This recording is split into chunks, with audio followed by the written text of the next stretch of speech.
এই যে এখানে উপরে একজন, নিচে একজন আছে।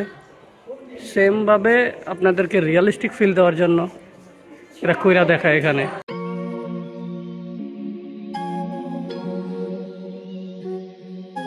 আজকে একটা ইভেন্টের জন্য আসছিলাম এই মিউজিয়ামটা দেখার জন্য। তো যেটা হয়েছে, ইভেন্ট শেষ আর আমরা পৌঁছাইছি 3টায়, ইভেন্ট শুরু হবে 1টায়। এর আগে এই পাশে আসছিলাম নানজিং ম্যাসাকারে। নর্মালি এখানে ঢুকতে টিকিট লাগে, তো ইভেন্টের কারণে আমরা ফ্রিতে দিক দিয়ে এন্ট্রি নিছি। আর মিউজিয়ামটা মোটামুটি ছোট অন্যগুলোর তুলনায়। উপরে যাওয়া লাগবে সম্ভবত।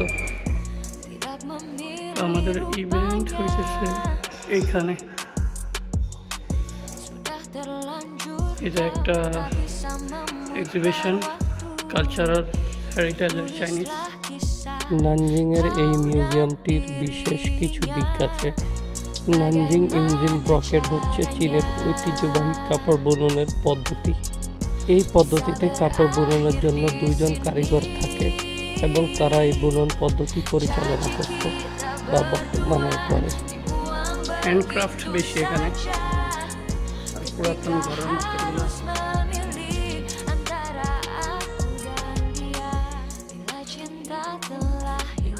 A riverside scene of Nanjing in the Ming Dynasty টাইমে নদীর পাশের গ্রামটা কেমন ছিল। আর এগুলো ওই সময়ের হ্যান্ডক্রাফট, চাদর টাইপের, বাট কি জানি না।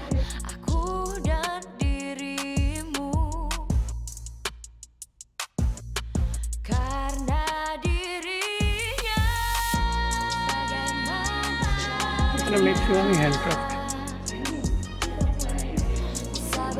আমাদের তাঁতের মেশিনের মতো। এগুলো দিয়েই কাপড়গুলো বানানো হয়েছে।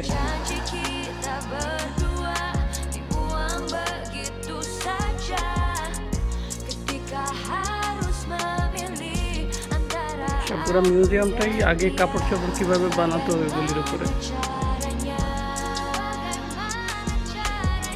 এই যে কিভাবে কাপড় বুনতো চায়নায় মিং ডাইনেস্টির টাইমে। এই যে পাথর ইউজ করা হইতো।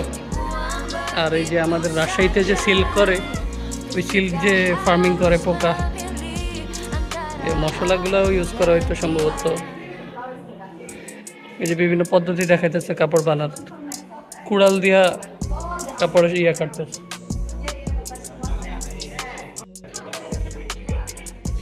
এই জায়গায় তো বিশাল তাঁতবস্ত্র এরিয়া, তাঁতবস্ত্র না সরি, চাইনিজ বস্ত্র।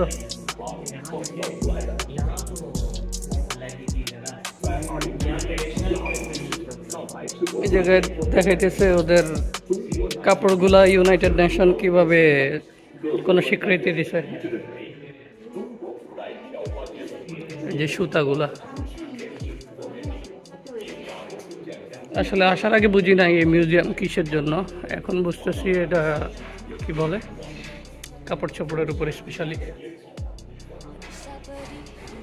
জটিল তাঁতের মেশিনের উপরের এবং নিচের অংশগুলিতে 2 জন মিলে এই তাঁত কার্য পরিচালনা করত, যাতে রেশম, সোনা এবং ময়ূরের পালকের মতো সূক্ষ্ম উপকরণগুলো দিয়ে কাপড় তৈরি করা হতো।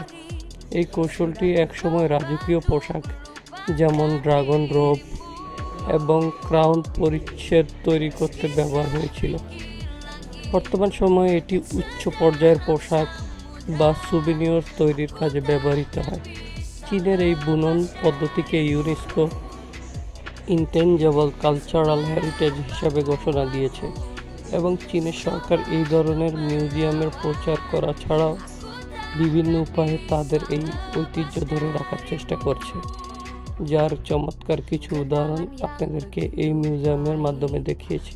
এই যে তাঁতের মতো যে মেশিনগুলো, এগুলো মিং ডাইনেস্টির টাইমের, অর্থাৎ যে সময় চায়নার রাজা বাদশারা শাসন করত ওই সময়ের ঐতিহ্য। এই একটা, এই যে আরেকটা, আরও অনেক রকমের আছে। ইন্টারেস্টিং ব্যাপার হইতেছে এগুলার যে স্যাম্পল ওইগুলাই যে এখানে আছে।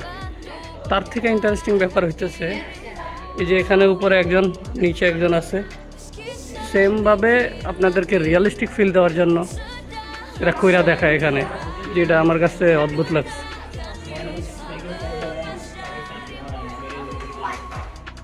যে উপরে এখানটি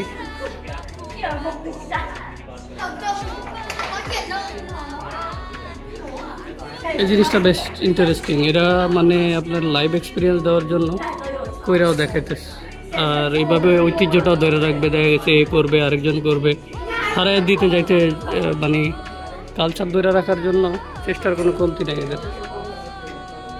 তার উপর আমাদের মতো যারা ফরেনার এদেরকে ফ্রি ইনভাইট করে দেখারও সুযোগ করে দেয়। এই ফ্যাব্রিক্সগুলো এখানেই বানানো সম্ভবত।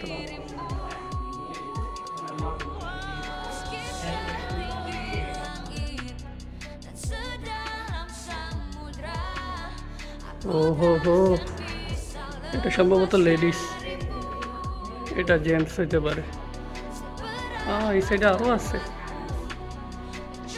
এই মিউজিয়াম ছাড়াও চীনের আরও অনেক মিউজিয়াম আমি ঘুরে দেখেছি এবং প্রতিটি মিউজিয়ামই আমাকে অবাক করেছে।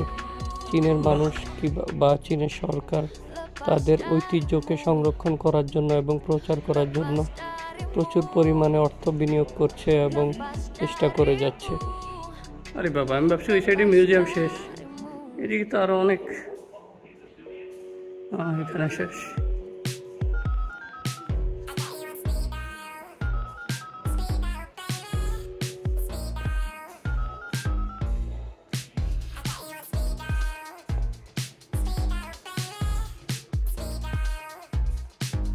আল্লাহ, কই থেকে কই যাইতেছি আমি।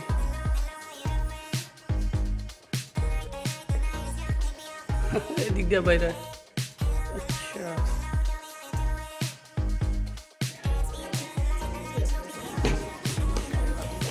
দেখেন বাচ্চাদের কাজ, এত দুষ্টামি করতে পারে।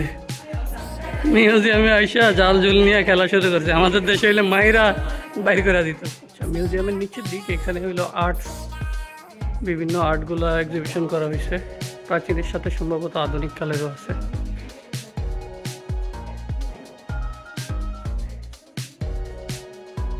কিন্তু এখানে ডিজাইন মানে ইয়াগুলো এমনভাবে দিছে মনে হচ্ছে যে শোরুমের ঘরবাড়ির সেট আপ।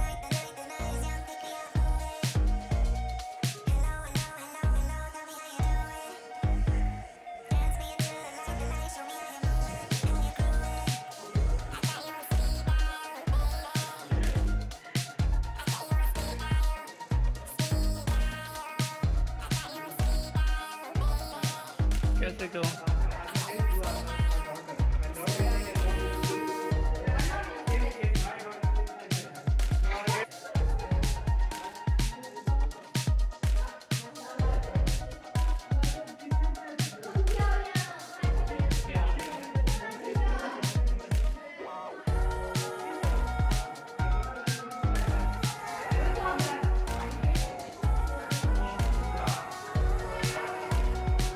যতটা ছোট ভাবছিলাম ততটা ছোটও না মিউজিয়ামটা।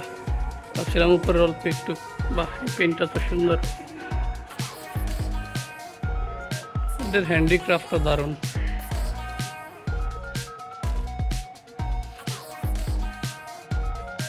তাই আচ্ছা, এগুলি সেল করে।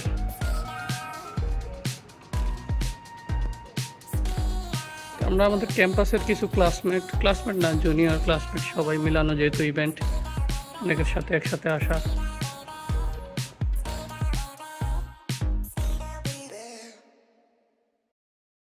তো এমন আরও ইন্টারেস্টিং মিউজিয়াম নিয়ে আমি আপনাদের আরও বেশ কিছু ভিডিও দেখাবো। আমাদের পেজের সঙ্গেই থাকুন।